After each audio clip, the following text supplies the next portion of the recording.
Most bankers aren't ready to help you until after their third cup of coffee. But with Central National Bank's after-hours service, you don't have to wait for the bank lobby to open to get help. You can contact us from 6 to 8:30 in the morning or from 5 to 10 in the evening, and we'll connect you to a real, live, local person who can answer questions and fix problems 7 days a week. Bank different. Bank Central. Central National Bank. Member FDIC. Get ready for the greatest roast of all time, the Roast of Tom Brady, a Netflix live event happening May 5th.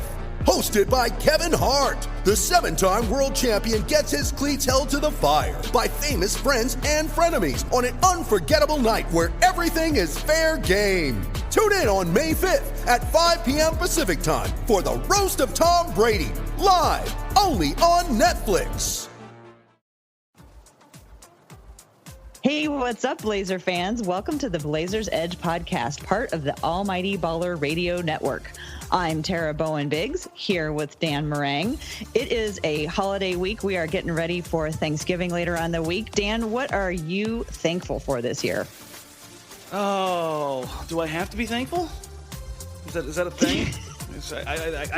I've got kind of a shtick. I have to be kind of pessimistic all the time. So I'm just going to go with I'm thankful for another year. We'll go with that. That's just boring and bland and awful. Well, I'm thankful for my family, but I'm also thankful for something related to the Blazers. I am thankful today we have a guest who's going to bring us some national perspective about the Portland Trail Blazers.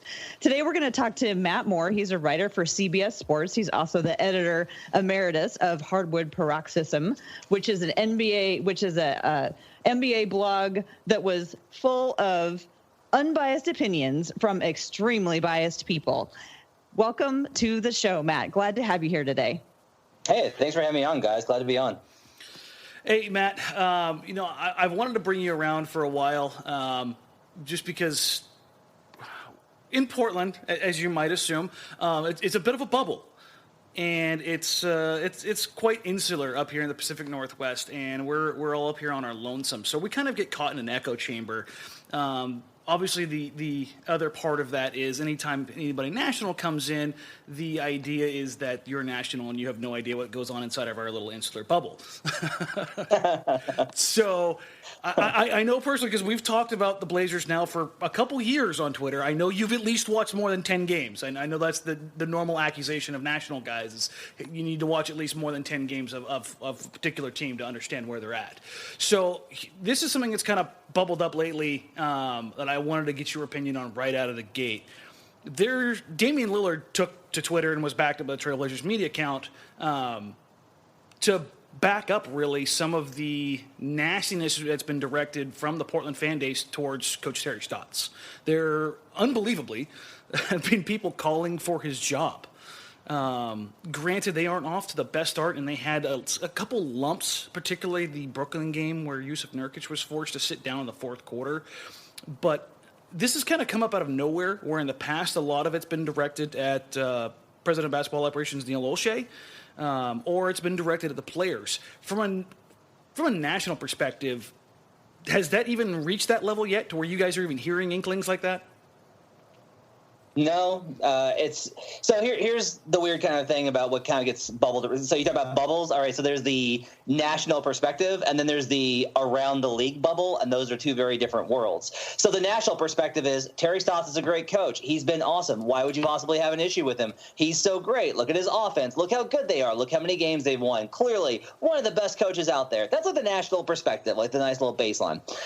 The league bubble has been very oddly that there was always kind of this weird undercurrent of a conversation of, well, we don't know if Olshey or Stotts is going to be there in 2 to 3 years, as recently as last summer before Olshey signed the extension. And then the extension got signed, and it was like, well, okay, that's settled. Like, they're going to be around for a while. But oddly, when they were really struggling last year, there was a lot of, like, just these little murmurs that you would hear throughout the league, side comments made by league personnel that would suggest, like, maybe his job wasn't as secure as you might think, which is very different from, again, the national perspective, because the national perspective is, again, Terry Stotts is awesome and none of these problems are related to him. So that gives you kind of an indication of where these weird kind of intersections go. So I would say that if Stotts were to suddenly be severed from the Blazers, it wouldn't necessarily surprise everyone in the NBA, but it would very much surprise everyone on a national media perspective who wouldn't really understand why that's happening. And I would count myself amongst those that would be like, I have no idea. Like Terry Stotts looks like the Blazers are defending this year. Like this team is really actually pretty good. They are fine. They are right about where they should be in terms of having an optimistic viewpoint. No reason to really get freaked out yet. So it's odd that there's these three kind of universes. There's the insular inside of the Blazers bubble. There's the inside of the NBA bubble. And then there's like a national perspective, which is widely different. See, that's kind of what I was hoping you would break that down for everybody else to kind of understand where these different delineations come from. Because it's kind of a joke, but in reality, Portland as a market, as a media focus, as a topic, as any of that stuff goes, they really kind of are on their own island, especially without Seattle up there. There's really no reason to venture this way or to look this way unless there's a team from a larger market coming to town, or Portland's either stepped in something that they shouldn't be in, or they're playing really well. Those are really the only kind of three times that any of that stuff really pops to the surface and becomes part of that national discussion that you're talking about. You hit on something, though, that I really want to transition into right away, which is that the fact that Portland is playing defense. Do you legitimately think that through 15 games that this is a real thing? I do. I actually do, and I got to do a deeper dive on it. I have the baseline information and have watched them and have seen the improved effort and dynamics that would suggest that this is a real thing. Figuring out why it's happening is what's curious, because from the eye perspective that I've seen, CJ McCollum to me is playing the best defense of his career. Mm-hmm. He flat out is giving the best effort and is actually making an impact. He's pressuring the ball. He really looks like he's making solid rotations. These are all things that I've noted and made notes of while I'm watching Blazers games. The data says that the Blazers are 9 points worse on defense when CJ McCollum's on the floor. So something weird's going on, especially when I look at Damian Lillard, and I kind of think Damian's been largely the same as he's always been, and they're just ever so slightly better with him on the court defensively. So there's dynamics going on that are probably really weird that I haven't had a chance to kind of get into. Nurkic is another one where the defense has been all over the place with him. It's gone wildly from one extreme to the other. Currently, they're a little bit better when he's on the court, and I've seen nothing but bad play from Jusuf Nurkic defensively. Just flat-out bad play from him. Now, his presence is going to make up for some of that with his physicality, but from what I've seen, there's just been a lot of missed rotations, bad decisions, poor effort, etc., and yet the results are kind of speaking to another thing. I do think, however, that team defense in the NBA oftentimes is less about individual talent and about whether or not you have a couple of plus defenders and then everyone is bought into a system. And if that's the case, then you really are going to be able to go further. And that's an issue. I think so. With the Blazers, I think that even if individually none of these guys are dramatically different guys than they were last year, I think it's evident that there's an improvement in how they play together that's working to their advantage. So go ahead, Sarah. Can I jump in with a quick question? So one of the things that people have been talking about with the Trailblazers this year is the fact that, our the team's defensive rating is a lot better this year, like you talked about. But they had this one game at the beginning of the season against the Phoenix Suns, which really skewed the analytics or the measurables. And I'm wondering, how do you take those things into account? When do you think that they start to measure out? And if you count, the good wins, do the bad losses offset, or how do you account for that when you're trying to analyze the success of a team? You start really looking at the outliers as being important this season, like this early in the season. But what's key is if you're able to look, and if the last 5 games are a good indication of what are in line with what the whole season is, that tells you that, okay, there's actually been some positive signs. So the last 5 games, like they still have like Jusuf Nurkic has a 93.9 defensive rating. Like there's all of these things that are well in line with kind of an indication that there is a stability of defense, I think, in what we're finding. Now, I will say also one thing that I pay a lot of attention to is what's called a win profile. It's like what's the profile of how the team operates and what's the profile of their wins and losses. And with Portland, you're noticing they beat up on bad teams, particularly defensively. This team beats up. That Phoenix game, you're right, was an outlier because Phoenix was by far, like, leaps and bounds the worst absolute team in the league to start the season. They caught them at the exact right time and did absolutely everything to them in that game. And we're seeing that kind of the same kind of pattern where when the Blazers aren't able to kind of get in a rhythm, they really kind of fall apart. But in their games where they're facing weak opponents, oftentimes they're just beating the snot out of them, and that really helps their metrics. I don't trust I'll say this. I don't trust that things are going to sustain over a season until really January 1st. It takes me until all the way through Christmas for me to feel like, okay, we have a good sense of who this team is. I've seen too many teams start off hot in January, start to melt around December 15th, and never recover. I've seen a lot of teams have terrible starts and then get hot in January and continue on. So even in January, there's a little bit of concern, but not until January 1st do I ever feel like the sample size is reliable enough. Great. Good to know. That's, the 5-game sample. If we continue to keep our eyes on that, we can kind of see a trend and see where things are going with that. Well, one of the things that sort of caught a lot of us by surprise here in Portland is we've been always so that the Blazers offense has been so dependable over the last several years.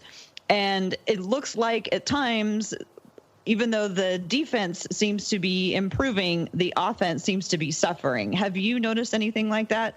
Yeah, they look a little clunkier. I mean, a lot of it is like the shooting. I think they're not able to space the floor kind of effectively. And a lot of that's Evan Turner's playing really well, but Evan Turner doesn't space the floor, and that impacts everybody else, right?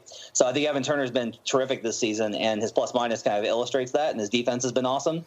But at the same time, like, he just doesn't space the floor. They are short on shooters. It's a really weird thing for a team with Damian Lillard and CJ McCollum, but they are legitimately short on shooters. With how Myers Leonard has kind of sadly become Myers Leonard, that's taken a spacing option away from them that they had in previous seasons. They haven't been able to develop the young guys yet to be able to fill in that kind of a role. Noah Vonleh doesn't space the floor.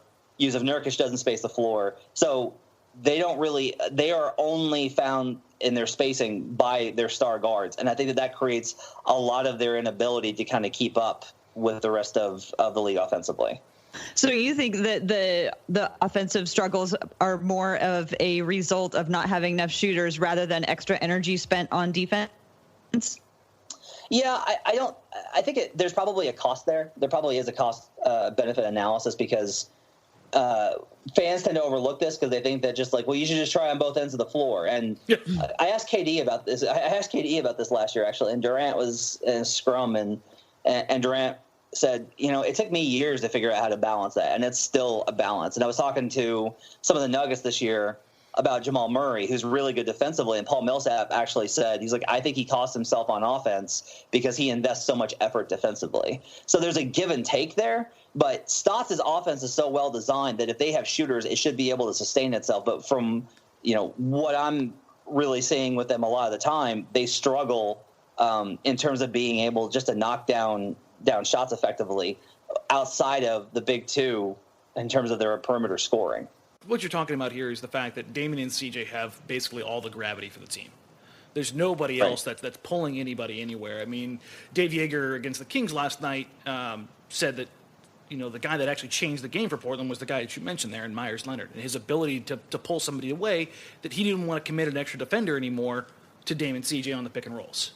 So it's drastic how much just having one additional guy that's even a threat on the floor opens it up for those guys.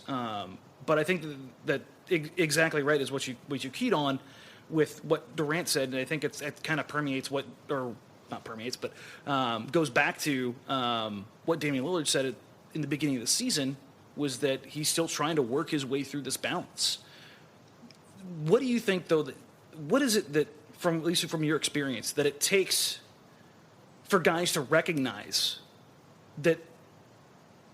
It's a strange way to put this. It's almost a delicate question. The level that it takes these guys to get to be an effective defender, because you've seen guys like Andre Iguodala and Draymond and Tony Allen who've all said the same thing. Yes, defense is a talent, but more than anything, it's an effort situation. What is it that sparks somebody like Damian Lillard, who's an all-star, to all of a sudden realize that he needs to up his level on that end of the floor? So I'm an analytics guy, and I believe in numbers, and I believe in X's and O's, and I do a lot of breakdowns. I swear to God, though, this is a matter of spirit, and it's weird for me to say that, but like, there's no really other way to explain it. When you talk to coaches, it's and players, it's much the same thing. You have to have a certain level of just the spirit of the team is imbibed with a feeling of, we're going to commit on this end. Like, this is something that we're going to take very seriously, and we're really going to invest ourselves on this. And when you see a guy really playing hard and getting those stops, it helps you. Like, we see this year to year, and it always baffles me that we talk about defense only in terms of personnel. Boston Celtics in 2016 had a top 5 defense and a bottom 10 offense. The following season, with almost the entire same cast, except for Al Horford, but by and large, all of the same guys had a top 5 offense, and for much of the season were ranked 22nd in defense. It just changes. The Denver Nuggets last year had the worst defense in the league for almost the entire season. From January 1st on, I think it was actually December 1st on is when they were ranked 30th on.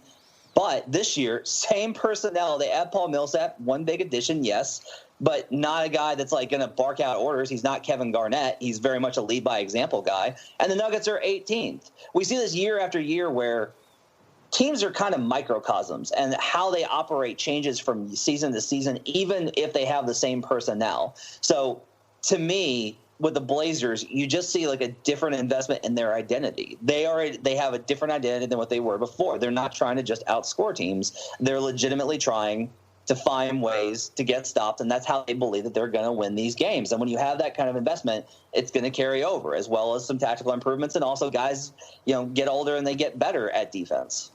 See, you're killing these segues for me right now. I love it, because the next thing I want to go into here is easily the most discussed thing in Portland in the Damian Lillard, CJ McCollum time period.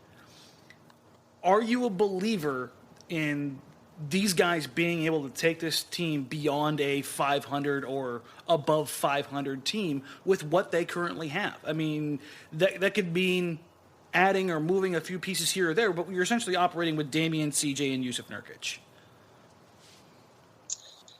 So here's okay. Trust me, you can't irritate people any more than I have here, because I've pushed to trade CJ about 27 times. So you're safe. And there. I'm with you on that, and here's why. I don't think you can trade Dame because he's too central to the identity and the franchise's like core identity. Like, that team is Damian Lillard's. The only way for you to improve to get to the level that you want to get to is to bank by trading in the value of CJ McCollum. If you ask me right now who the better player is, I don't have a clear-cut answer, because CJ has made such a jump this season in ways that Dame is just never going to. Mm-hmm. To me, when I watched McCollum, he's more of a floor general. He's more in control. He's more of a leader. He's making better decisions. And these aren't things that Dame has necessarily struggled with, but Dame's identity is different because Dame is Dame. Like, Dame is always going to be the player that he is, which is, Mr. Clutch Time, phenomenal scorer, elite guy. Like, that's his identity. And McCollum has kind of brought a lot of different things to the table, and that's helped them, I think, tremendously.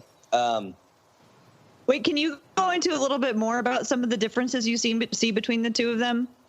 So I see a lot. It started in preseason is when I started catching it because I've liked CJ, but I was always kind of like, well, they're kind of redundant. Like they're just the same dude, right? It's like they're both elite scorers. They aren't really great defenders. And then I came into preseason and saw some of the way that CJ was running the bench units and how he was coordinating guys and how he was really driven and kind of bringing those guys up and leading them and talking in timeouts and those kind of things. Again, I want to be very clear. I'm not saying these are not things Dame does, because Dame does all this stuff too at times. It's the same but different, and that really I think brings a little bit more. I guess the best way to put it is I see a little bit more of Mike Conley in CJ McCollum this year than I've seen, and I'm never going to see a lot of Mike Conley and Damian Lillard, which is okay because I'm never going to see Damian Lillard and Mike Conley. That's, Mike Conley's never going to have those kind of nights that Dame can have.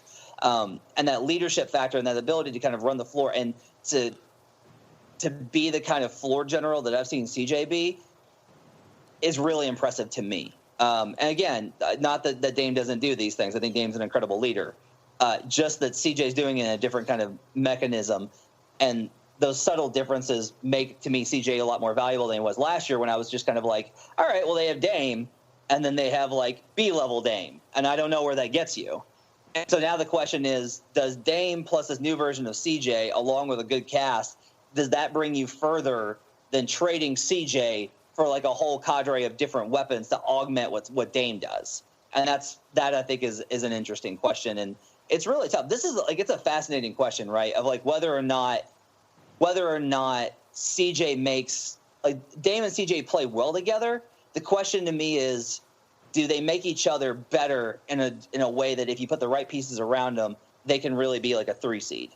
And that is a tougher question for me to answer, and it's not clear cut. Like, I can't go out there and just be like, well, they should just clearly do this. That's not how it is. It's this really complicated thing, because if you trade CJ and you miss on what you get in return, you have messed up in an incredible way that is going to cost a lot of people their jobs. That's one of the things that worries me the most, because you never get value for value anymore, it seems. It's like the Trailblazers have something of such high value in CJ, but they're not, they're not necessarily the ones coming in the best position, because things just never even out. I mean, how many times it seems so rare that a trade goes down and we all go, both sides ended up pretty good on that one. It seems like it's always, feels like one side or the other gets more value than the other one based on how badly they needed to actually make the move. Yeah, the safe answer is to not trade CJ. That's like the safe answer. There are moves that you could conceivably make, but a lot of it depends on, like, you'd have to catch a desperate team with a star player in position to be able to do what you need to do. Like, you'd have to catch lightning in a bottle. And even then, like, the public perception is going to be that you either lost or it's debatable that you lost because you traded CJ McCollum. The easy answer is to keep those two guys together. However, the risk there is far worse, which is the risk is that you run into the Clippers phenomenon where you have this combination and you never trade them because they're too good to trade. And then 2 years, 3 years down the line, you're just like, this just isn't working. You're not going anywhere. Because that's the question that I have heard from everybody around the league. And even, like, we talked about the national media, that's a narrative with them as well, which is like, where is this team going? Like, even if they get it together, like, they're 9-7, even if they get it together and they have a really good season, what's a really good season for this team? Like, a really good season for the Denver Nuggets is that they make the playoffs. That's all they got to do, because they missed out last year because Jusuf Nurkic buried their ass. But so if they make the playoffs, it's great. If they make the 6th seed, it's phenomenal. But with the Blazers, they've made the playoffs 2 years in a row. If they sneak into that 8th seed again and get worked by the Warriors, where are you going? What are you doing? Who are you? Like, what's your identity? The thing is, even if they push hard and they make somehow, let's say they make that run that they've made every winter for the past 2 years, and they play well leading up to it, and let's say that they hit 50 to 51 wins and get the 5th seed. 5 through 12 in the Western Conference is going to be separated by what? 4 games? 5 games? Yep. You're not getting home court. And you're not getting a favorable matchup, and you're not getting anything as far as building towards the future. let's say that you actually going above that. Let's say that Minnesota, Oklahoma City both underperform relative to expectations, and the Blazers are the one team that steps up and fills that gap. And now all of a sudden it's like the Blazers got the 4 seed and they won, 53 games and what a phenomenal season. Imagine what happens if that team gets the 4 seed and then loses to the 5, or what if they get the 3 seed and they lose to the 6? That's way more devastating. And I think everyone would agree that if this Portland team is currently constructed made the 3 seed, it would be hard to believe in them as an absolute lock to advance. That would be hard to believe in. It would be like that. It would be like that Knicks team where they won 54 games, and it was they're not actually they're not that. It's not really good. A 54-win team, right? And then from an outside perspective, I'm curious what you think would be a success for the Blazers this year. I would say that if you get the 7 or 6 seed and you either make a run or knock off a 2 or 3, that's a huge step up. Now, I actually think if you make the 5 seed, that's actually a pretty decent outcome. If you make the 5 seed and you have a tough 7-game series and you get knocked out, if it's kind of let's say that Chris Paul and Blake Griffin don't get injured last year, right? Mm-hmm. Not last year, but the year before. Yeah. Mm-hmm. The Blazers, the Clippers had looked pretty good before literally all of their star talent got hurt for the remainder of the series. Yeah. Let's say that series had gone, but let's say the Blazers had kind of come back and they fought and they won a couple of games. They pushed them to 7, but they lost, right? That's a decent outcome. You could feel pretty good about that one. It's look, we won more games than last year. We showed real promise. We know that Nurkic is a part of the future. We think we can win with this core. We're one piece away. You've really kind of, I think, made some momentum. But even then, you're really stuck in a bad position, because imagine being there and being we're 1 piece away. Well, how are you getting that 1 piece? That's perfect. Because you're paying Nurkic. That's the question I was just going to ask you. You've got Dame, you've got CJ. Those guys are wrapped up under contract. Nurkic is going to command probably what? Let's just say Nurkic doesn't get max money, because centers don't get max money unless your name's Embiid or Anthony Davis or DeMarcus Cousins. So Nurkic gets $20 million. The only way that they're going to be able to do anything is to make a trade. Is there enough underneath Dame, CJ, Nurkic to put any of those together and make a move that makes sense from day one? So, Dan, you're signing and keeping Nurkic in this scenario. Is that correct? So that gives you the flexibility, because he's a restricted free agent, so you can come back and get him. So if you wanted to work some things out in this summer, it's giving you that. But the goal would be to keep him. Yes, so you're keeping Nurkic, you're keeping Dame, keeping CJ. This is to satisfy the people that really want to see the Dame, CJ, Nurkic trio come together and have reinforcements brought in. Is there anything underneath those guys that you see or a move could be made, Matt, that would bolster this team enough to get them up another rung on the ladder? Well, when you trade MVP Shabazz Napier, that should probably help you guys. I think the issue, the short answer is no, because and if you do, it's really risky. And the reason is the only way you're doing that is if you're able to deal multiple draft picks along with filler contract, and that's the only way for you to be able to pull that off. And then you get really risky, because we've seen a lot of teams that mortgage that young talent, and then they don't have enough supporting core to back up the star power, right? That's one thing we see this a lot, where teams get those all of the top front end talent, and then it's well, they don't have anybody coming up behind them. That's why Golden State's whole thing is not only so good but so fortunate, is they also managed to bring up young guys behind them without ever having to deal a pick to acquire any of their guys. That's a big part of what puts their formula together. I don't think that you can look at Swanigan or Vonleh or Alfred Camino is what he is, or Connaughton, or none of these guys.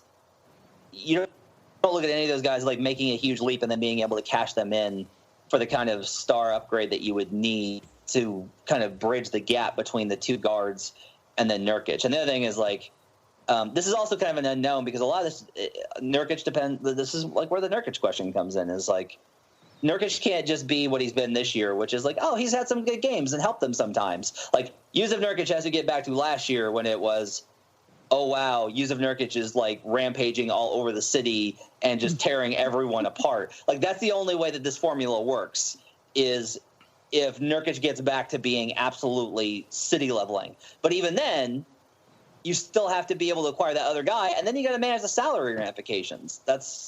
And so the answer is, I don't think that there is a possibility, which again leads me back to kind of your position, which is like probably trading CJ is the only way to get that move that reconfigures the team and makes them better. Okay, you've actually touched on something here. I want to go off track here for a second, because you wrote about him a little bit heading into the season. That's Jusuf Nurkic, and his ability or inability to finish on cuts, finish inside, was kind of overlooked or glossed over during Nurk Fever last year. Portland at the beginning of this season, they straight posted him a ton to start the year, and it didn't work. And they dropped a few games, I think, because of it. They adjusted and went to big-time pick and roll. Where basically he's getting 3-4 post-ups a game. Every other possession that he's touching the ball, he's either operating out of the high post as a facilitator or he's diving, whether it's a side pick and roll, top pick and roll. But he's catching and going on the move. Is that the way that he's going to be the most effective, or do you have to be able to utilize him in a bunch of different fronts? Basically, is $20 million too much to pay for a guy who offensively should be diversified but isn't showing up across the board? So this is okay. I know it was a scatterbrained question. I got you're fine. It's tough for me because a lot of it is you have to be able to separate yourself, and like writers have biases. It's going to happen, and you work really hard to remove those biases from you. I covered Jusuf in Denver. Mm-hmm. So I have seen the highs and the so lows of what he brings to the table, both on court and off court. Now, last year when Nurkic Fever was going on, he showcased a willingness to pass that was well beyond anything that they saw in Denver.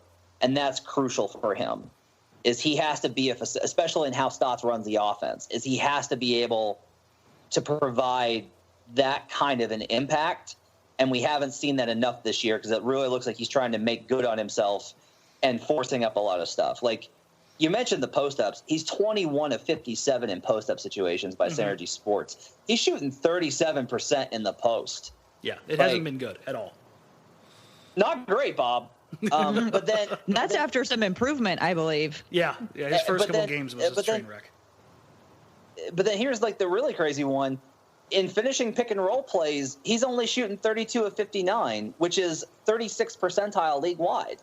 Like it's over 50%. He's shooting 54%, but compared to how he should finish on those plays, it's actually relatively low. And then he's got a 12.7% turnover rate, which is pretty high. Mm-hmm. The key that Synergy misses in this situation is how often he takes that short roll and then passes to the corner. Yeah. Synergy still has not figured out how to access that yet. Second Spectrum has that data, but has not made it available to the public. That's a really crucial stat for evaluating Jusuf Nurkic. See, folks, it's not just me. It's not just me harping on the lack of availability of Second Spectrum data. There you go. There's somebody else. Yeah. Okay. Yeah, so but to be fair, there's a lot of data available, Dan. There is a lot. I mean, the one you want is not the data I want is, there's plenty that we can tell some stories with. I think, but to Dan's point, the reason why I share his frustration is I want to be able to tell people data that backs up what they're watching or what I'm watching or what they need to know. And with Synergy data, because so much of it, and I use it a lot and love Synergy, but because so much of it is not either quantified or available, it's hard for me to be able to illustrate things like, look, when Jusuf rolls, he's actually not that effective, but when Jusuf rolls and passes, he's really effective. And I don't even know if that's true because I don't have access to the data. Like, this stuff is actually important because Nurkic doesn't have to actually be great scoring if he's making the team better with his threat. I wrote about this with Marcus Smart this week. It's more about what the defense is afraid of you for than what you actually do. Now, at the same time, like, I do think that Nurkic gets caught up, like, trying to score too much and is really worried about his numbers, and all of these things are problematic. And, like, look, he's 8 of 20 on offensive rebound attempts this season. Like, that's unacceptable for a dude that big. Like, that, there's just no reason for him to be 8 of 20 on putback attempts. That's Zach Randolph in his 14th year type stuff. That's bad. And he doesn't really space the floor. So there's all these kind of things that bring it to the table of how the Blazers can use him. I think that he needs to be versatile. I think that he's got to be – the biggest thing for him is what he needs to be is what we just talked about, which is his size needs to present a threat that creates open opportunities for his teammates. That is the best way to make use of him in Stotts' system and to present him as a threat. Because look at what we're saying with Joel Embiid, where, okay, you're going to single cover me, then I'm going to destroy you. If you're going to single cover me in the post, I'm going to tear the rims off if you're going to single cover me. Oh, you're bringing the double? Oh, I'm going to find Ben Simmons on back cuts every time. I'm just going to tear you to pieces with the passing once you adjust. In the NBA today, it's not about what you can do one-on-one. It's about what you can do one-on-one to force the help and then how you can punish that help for coming. Ooh, I like the sound of that. I have one follow-up question on Nurkic, and that is, have you seen enough of the Blazer games this year to have any opinions on which players complement him best? Maybe some of more the role players like Aminu or Vonleh. I'm of the opinion that he and Vonleh play really well together, and I'm not quite sure if Vonleh. I almost to the point that I think Vonleh makes Nurkic better, more so than Nurkic making Vonleh better. Do you have any observations? So this year, I don't have enough work done to be able to say conclusively. I could say like what I've noticed. I've noticed like he Dave and CJ seem pretty good. Like that's just when you put a guy that size rolling with a guard like one of those two, as good as they are both scoring and passing, and the other one spotting up. That's a really useful combination, just instinctively. Like I was breaking down. I was looking at. I think the Cavs. No, it was somebody else. But I was noticing that they just like tore them to pieces. Oh, it was OKC. I noticed that I was doing a breakdown on OKC, and I was just like, man, like OKC couldn't do a thing with those two rolling with the other one in the weak side corner. Like not a thing to be done with that combination. And so like that's like really obvious and pointed. I don't have enough done to be able to say conclusively. I will tell you, based off of last year, that was what caught me is when I was like, all right, well, let's look at like what kind of happens when different combinations were on the floor. And I noticed that, everyone was like, well, look at the defense for Portland with Nurkic on and with Nurkic off. And I was like, okay, well, that's cool. And I was like, so he makes everybody better. And so I started going down the combos. And what was striking was like his defensive rating went to absolute garbage when Noah Vonleh was not on the court. Mm-hmm. That was really shocking to me to see how good Noah Vonleh, who I, by the way, have caped for oh so long, for that to have had such an impact on what he was doing last year. And I wouldn't be surprised if that combination is the same, which is what makes the whole thing with Vonleh so really interesting is like Vonleh's a really interesting player to kind of categorize and quantify and figure out, because when he looks bad, he looks so unbelievably terrible. And when he helps guys, you're like, man, he did a lot of things that were beneficial. So there's all these kind of ways. And like, here's a good example. So this season with Noah Vonleh on the court, Jusuf Nurkic has a 92.3 defensive rating. When Noah Vonleh is on the bench, that goes up by 7 points per 100 possessions. It goes way, way up when Vonleh's off the floor. Now, 99.7 is still under 100. That's excellent defense no matter what. He doesn't go from great to garbage. Nurkic goes from great to pretty good.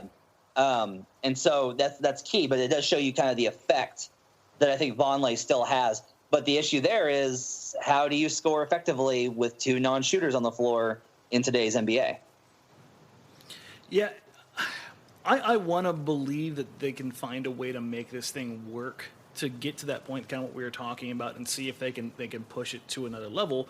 But you hit on all the keys there, is finding the right pieces to plug in alongside these three guys. You've got guys like Aminu and Harkless, Swanigan, Connaughton, Layman, whoever you want to put out there, but they're these players that are siloed. That they have a skill set, but they only complement the role players only complement one, maybe two guys on the floor at the same time. Like, Evan Turner's a nice player, and while I've beat him up, or not him, but the signing up over the price of it, his salary going forward, he still offers a lot of things. He's easily one of the best post-up wings in the league, which is it's a lost art, and not something that's huge to have, but it's a tendency breaker. It's something where you can take advantage of mismatches like you talked about and force that help defender to come over and then create off that. That's exactly what Evan Turner is designed for. He can work that mismatch all day long. However, but if you put him out there with a bunch of non-shooters, how much of that are you really utilizing and exposing on the defensively? So that's kind of where I kind of go to when I talk about Portland and where their ceiling is, so to speak, kind of going forward. But it also kind of leads me to where we wanted to take this next, was the Northwest Division as a whole. When all these moves are made, OKC brings in PG and Melo. Denver, like you said, brought in Millsap. Utah obviously loses Gordon Hayward, and they've got things changing around. Minnesota bringing in Jimmy Butler, Jeff Teague, and Rubio obviously heading to Utah. This division was easily looked at as murderer's row coming into this season. Now we're kind of looking at it, and I think Minnesota's probably playing better, faster than a lot of people thought, while some other teams are kind of falling back in the pack. What's been both your view, obviously being in a Denver guy or around Denver a ton, of Denver as well as the Northwest Division as a whole? I think it's still really tough because of the level of talent, and I think that the big thing is we got a bunch of teams that are still figuring themselves out. Utah's bad. Like, one of these teams that we knew that was going to be in that pack with it was Portland and Denver and Memphis and New Orleans and Utah and all of those teams, and the Clippers, we knew that they weren't all going to be good. Everybody was like, well, they should all be good. Well, that's not how it works. Like, there's always teams that fall off and just, hey, it just didn't come together for you, and you had injuries. And with the Clippers and Utah, we're seeing that. It didn't come together for them, and they have injuries. And so Utah, I had questions about how they were going to score coming in, and losing Rudy Gobert, they might wind up digging a hole that they're not going to be able to get out of. I don't believe in the Jazz. The other four teams I think are going to be pretty good. It's funny. So if we look at the other four, in the standings, it's Minnesota, Denver, Portland, Oklahoma City. Those four teams are separated by 2.5 games. I have the most confidence in the worst team of that group, which is Oklahoma City, and I have the least confidence in Minnesota, which is the best of that group right now. Sounds about right. Minnesota, you kind of saw it tonight in a loss to the Pistons where they fell apart. Minnesota's offense is very predictable once you are able to wrangle it. If you let it run wild, it absolutely just it is like a steer, and it will absolutely buck you and then trample you. But if you get the reins on and you stay up on top of it, you can handle it, and eventually it's going to wear out of energy, and you're going to win the battle over the long term with how it's designed. When you throw in how bad their defense is, that's a real issue. With Denver and Portland, I think you're seeing two teams whose identities are changing, and they're trying to find the balance between what they're capable of offensively and what they're capable of defensively, and they're still trying to figure that out.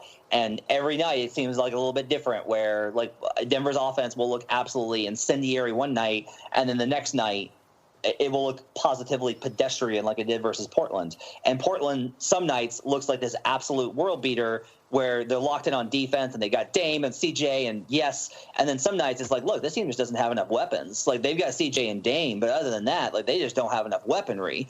And so they're, I think, going to be battling all season long to try and figure it out. Oklahoma City, I have absolutely zero worries about. I did a deep dive on their clutch time breakdowns, which is the only reason they have the record of 7-8 that they do. They have like 2 bad losses, and the rest of it is just a bunch of they had crappy third quarters and were unable to close in the clutch, and they're still figuring those options out. But their overall performance is crystal clear, way too good for them to be in trouble. They're going to be fine. The question is going to be about Denver, Portland, and Minnesota, and how those 3 teams find a balance between offense and defense this season. Yeah, looking at it going in, I think a lot of people, just because it's Minnesota, wanted to question Minnesota. I mean, this is a franchise that hasn't really been relevant in, 12 years?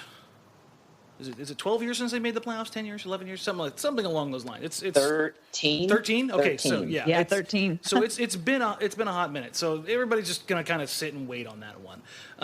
Denver's just kind of this weird enigma, right? I mean, they're playing the Lakers right now, and I think the last check when it popped up on the ticker, they were down 20 something to the Lakers. So I mean, I can't wrap my head around that because this is a team that the other night scored 140 plus points. It turns out the LA nightlife is undefeated. I'm telling you, I've been watching this league long enough. I have seen way too many. Oh, it's a Sunday night game in LA. Wow. The opposing team just looks like they came out really flat. That's odd. It's almost like they had fun in LA on a Saturday night. LA's also, here's the thing with that, like LA night by night can look pretty decent. Like they're playing really well in this game. They're better on defense this season. Denver had Michael Malone tossed and Nikola Jokic ejected and Paul Millsap is hurt. So like a lot has gone wrong for Denver in a very short amount of time in this game. This seems more like a game they would typically have against Portland. But yeah, that's exactly what I was going to say. This seems like the Denver-Portland matchup that we've had for the past 5 years. Yes, so they're going to pieces and they're having a bad night, but. With Denver overall, I think is going to be pretty decent. I just think that it's going to be really interesting. Where I think Denver's lows are going to be lower than Portland's. The question is going to be about consistency and I get back to like what their win profiles look like. And this game being kind of an exception, Denver's been good this season so far at beating teams that it should. And that's something that Portland, I think, has struggled with a little bit with kind of how they've gone, where like the loss to the Kings, the loss to the Nets, the Raptors' loss was fine. Like the Bucks' loss was okay, but like they've struggled a little bit. The Clippers' loss, yeah, right. So they've lost some games where.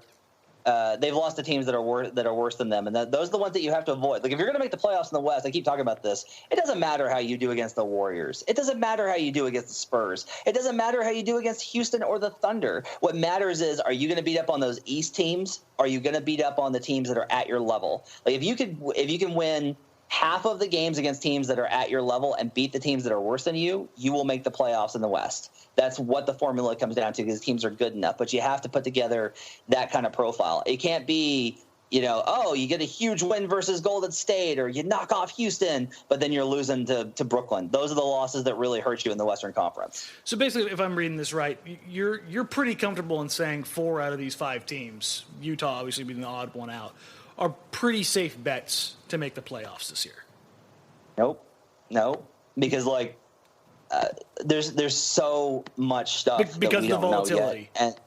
And you're saying it's the battle's going to be between those 4 in this division. Is that? I think I'm trying to pin him down. So here's what I think. Okay, right now, at between the 5 spot and the 9 spot, you got Denver, Portland, New Orleans, Memphis, OKC. I'm willing to go ahead and say that the Lakers are out of it. We'll see what happens with the Clippers. They could completely unravel, and Doc could be fired, and they could be gone. I think Utah's out.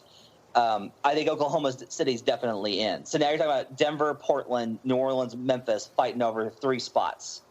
And I'm not ready to bury New Orleans. I'm not ready to bury Memphis. I'm not ready to bury Portland. I'm not ready to bury Denver. I think that those teams are in. Minnesota is like an interesting one because I think I'm still trying to figure them out. I do not have a lock on Minnesota because there's like what we thought they were going to be coming in, and there's what they should be, and there's what I see when I watch them, and there's like a whole lot of, I don't know. This looks like there's some smoke and mirrors going on with this record right now.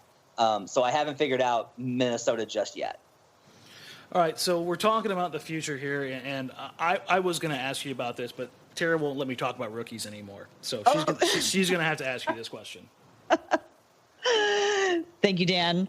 Yeah, when Portland got 2 rookies, they came into the draft with 3 draft picks. They walked away with 2 draft picks. Just curious about what your opinions are on the Zach Collins and Caleb Swanigan acquisitions and how you think it's going for the 2 of them this season from what you've seen so far.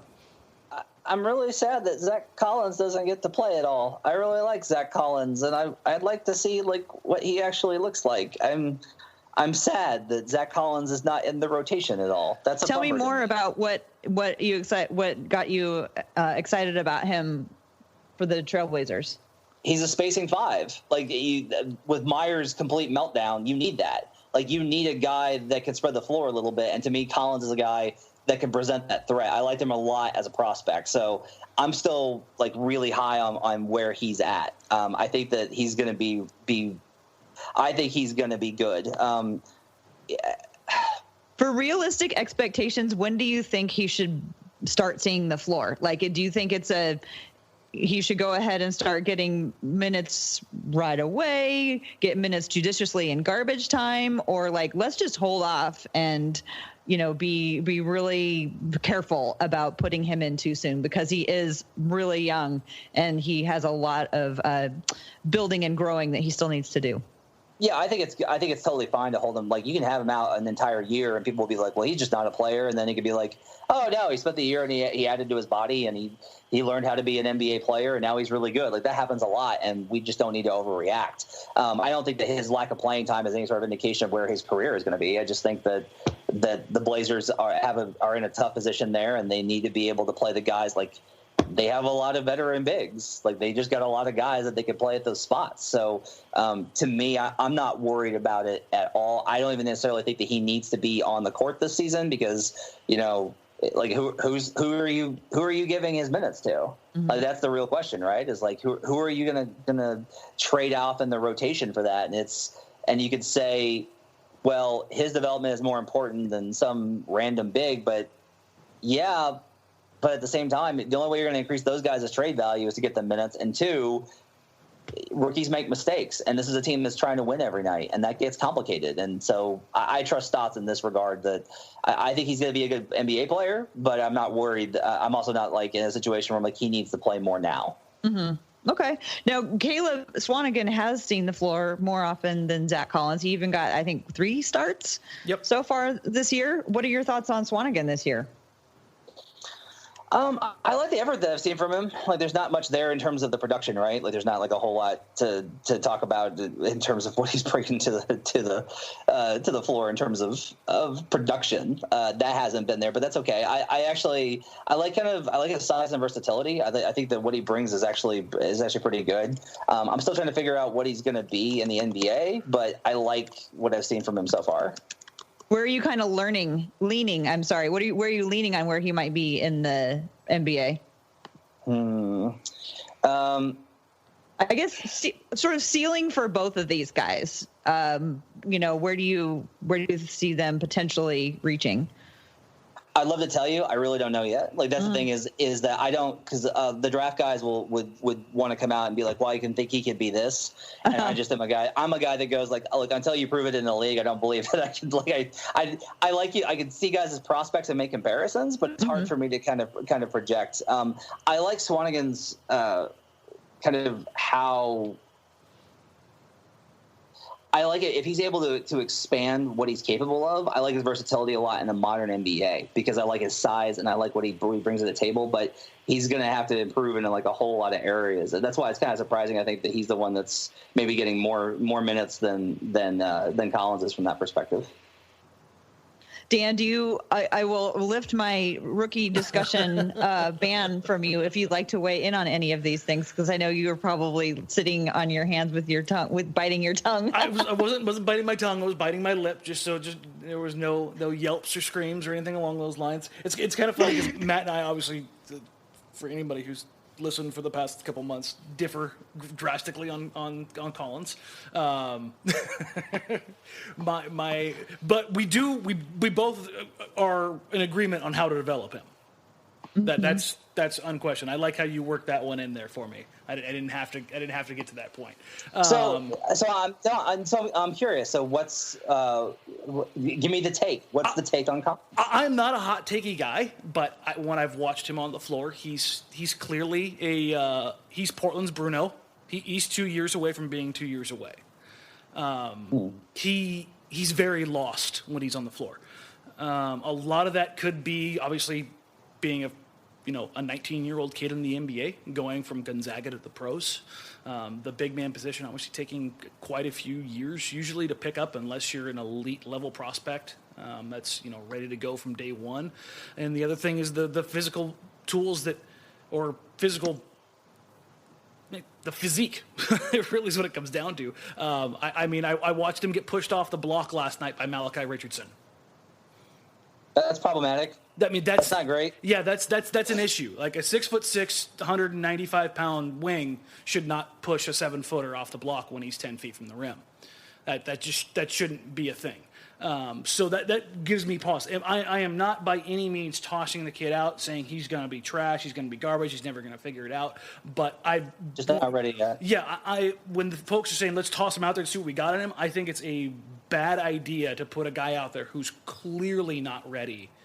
Never put a guy that's not ready on the floor with a veteran team, because it's not necessarily what it does to his confidence. It's what it does to the other players' confidence in him. They won't trust him at all going forward. Exactly. No. Like that put is him a on, very interesting perspective, and not thought about it from that point of view. Put him on the court when he's ready to be a guy that they can trust and believe in, because otherwise once teammates lose their confidence in you, it's very difficult to get it back. It becomes extremely difficult to recover from. That's why I've said let him put in all the work at practice.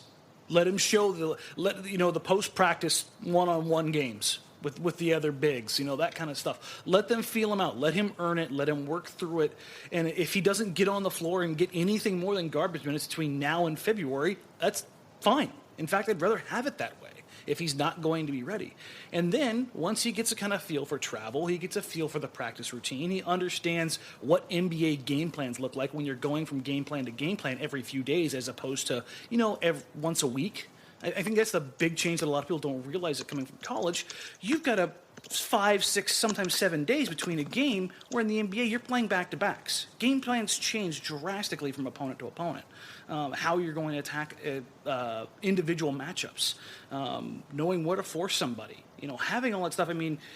That's part of the learning process that takes years to get through, beyond the physical stuff that is required of somebody who's going to play that position. And while the NBA is less physical than it used to be, it's still not, it's not powder puff out there. You still need to be a physical and, I don't want to say a bruiser, but you need to be willing and able to bang. Collins has shown, at least to me right now, he's not ready to do that. So, Matt, the interesting thing, though, is that, and correct me if I'm wrong, Dan, is that Dan does believe that Swanigan is ready for this. So what do you think about that? Because you were wondering what his take was on Swanigan as well, I think. I think that he's going to primarily be a defensive kind of presence, and I think that's really complicated when I think most rookies that apparently are not coached by Brad Stevens, most rookies are really bad defensively. Most young guys are bad defensively, and I think that's really problematic. And even the some of the spots that I've seen him in, he's made some key mistakes that I was like, oh, that's a rookie thing. So you gotta kind of figure out that stuff, I think, first. But maybe not. Maybe that's the way it goes. And I'm also, I don't know with what their rotation looks like. I don't know what rotation. I'll ask you. I'll ask. We don't either. I'll ask both of you. Like, what does Swanigan bring to the table that Davis, Vonleh, Aminu at all do not bring? What does he bring that's different? For me, for at least for me, because I'll just kind of carry off from this last point, is that Swanigan is, or has the potential to be, kind of the amalgam of all those guys. He's supposed to be able to hit the shot. He's supposed to be able to play from the post. He's supposed to be able to create. He's supposed to rebound. He's supposed to play with energy. Now, he's shown the ability to create in a few different instances that were kind of eye-opening. His first start, he comes out, and Portland, instead of going pick and roll, they bring both Nurkic and Swanigan up to the high post, and they go dribble handoff on both sides. They get the action moving, and it was some of the cleanest offense that I'd seen Portland run all year. And that was because of what Swanigan's presence and skill set allows him to do. We saw some of that before. And I hate translating Summer League to the NBA, but you could, if anybody who watched the Summer League knew that he was a willing and able and capable passer from the high post. So incorporating that ability, which we haven't seen from Vonleh or Davis or anybody else, really that's going to, Aminu or Harkless or anybody else is going to plug into that position, they took advantage of that right away. Now, the energy is certainly there. Him and Ed Davis are an absolute force and nightmare to deal with on both sides of the floor on rebounds. I mean, they're fighting each other sometimes. So I think that part is something that's clearly evident. He's got great footwork. He's shown a nice set shot, but we haven't seen it materialize. And I think that's – you said you've planted the flag for Vonleh. I was a huge fan of Vonleh coming out of Indiana. And I was always hoping and dreaming that, when that move got made and they brought him to Portland, that he could step out and hit a 15-footer and eventually take it to the corner three. And now I'm at the point where I'm like, okay, Swanigan showed he could do that in college. Can he show he can do that in the NBA? And I think that's the hope, at least for Swanigan, is that you've got these guys that we talked about earlier where guys are siloed.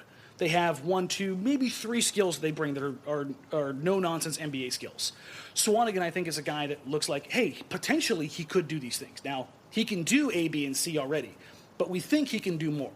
And I think that those are the questions that are getting asked, and that's why he's getting the floor time. That and the fact that physically and mentally, while he's making mistakes, mentally, he's not making as many mistakes. The veterans on the team have all said he acts like and moves around like he's been in the league 2 or 3 years already.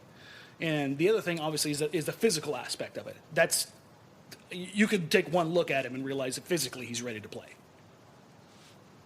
I'll just hey, I was just going to make a joke and say that, and hey, maybe unlike Jusuf Nurkic, he'll actually set and hold the screen versus slipping every time.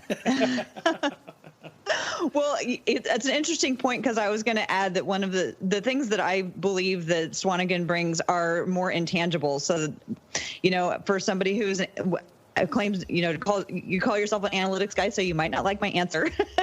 But I think there's a lot of intangibles that come into the game with Swanigan.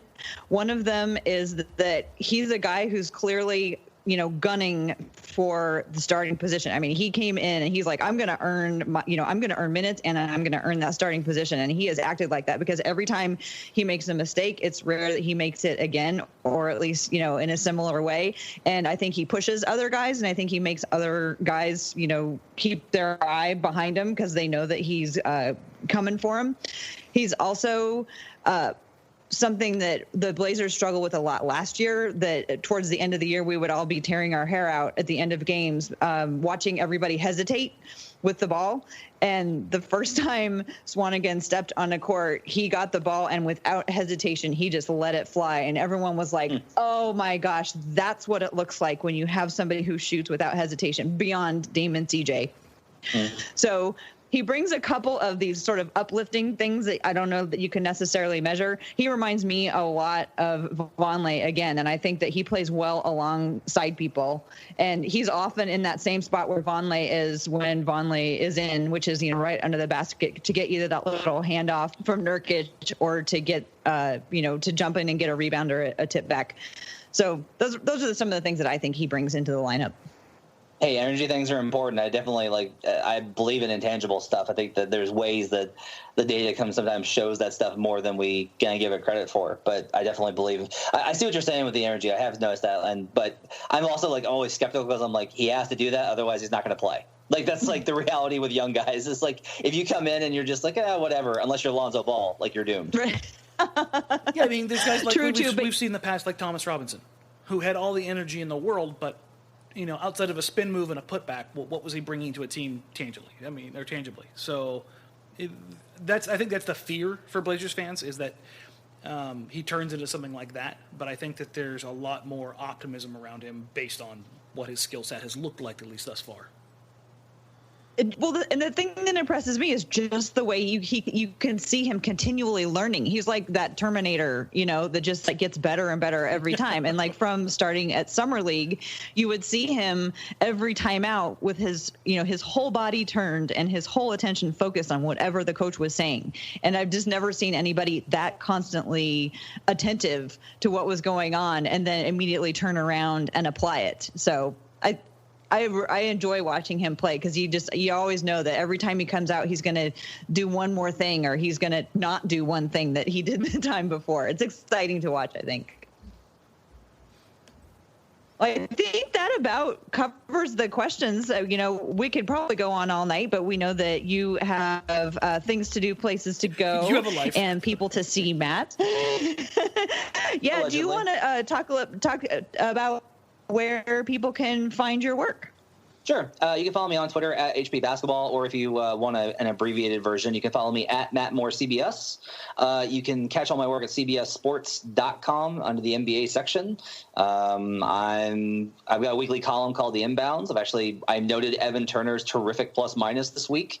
I think it's my second notice of him actually in the Inbounds. And let's see, probably not next week is the holiday. I would say in 2 weeks I'm probably going to start. Next week I'll start it, and I'm doing a deep dive on Portland that will be coming out in 2 weeks. Well, that's exciting. You do realize that the plus minus monsters in Portland will keep you honest on Evan Turner. It's funny just because it's like I started commenting on it last year. Yeah, trust me, I was right there right alongside you because it was bad. Because it was really funny. Like I felt bad, but it was also just like, look, he's literally like the worst in the league. Like it was him. Yeah. And then Crab, and like it was unbelievable how bad they were, especially considering the $18 million that they paid him. But this year, it wasn't just that the numbers righted themselves. I actually from the very start in preseason, I was like, wow, like Evan looks really good. Like he looks he's really locked in on both ends. I've been very impressed with him this year. That's why I looked at his shooting percentages and was like, that's odd. Like I was surprised at those numbers because the eye test has been very good for him, and the plus minus has been terrific as well. I think with him, he just looks so much more comfortable this year that's probably your eye test right there. Is he just looks like he knows where he fits in, which is much easier for Portland fans to watch than last year where he was trying so hard to fit in and it wasn't quite clicking. Yeah, I should note, however, that now even though he's a plus overall, the Blazers are still 3.8 points better per 100 possessions with him off the floor, just to cover off the base. And with that, well, Matt, thank you so much for joining us tonight. Really appreciate hearing your perspective on it. Thanks for weighing in and answering all our questions. Dan, you want to talk about where people can find you? Yes, as always, you can find me on Twitter at DMerang. We'll have some more surprises here coming up shortly. The new edition of the Blazers Edge podcast where we're going to go, hey, yeah, I know, more analytic stuff from me. Awesome. That'll be coming out here in the next few weeks, as well as a few other surprises we have coming about the end of the holidays. So stay tuned for that. DMs are open as always for all your questions, comments, concerns, for all things Blazers related. Right on. And don't forget to follow Blazers Edge on Twitter. Subscribe to the Blazers Edge podcast on iTunes or Stitcher or Google Play or whatever podcast catcher you like. We're part of the Almighty Baller Radio Network. Check out our podcast and all the other NBA podcasts at almightyballer.com. And with that, I think we'll take it out of here. Go Blazers!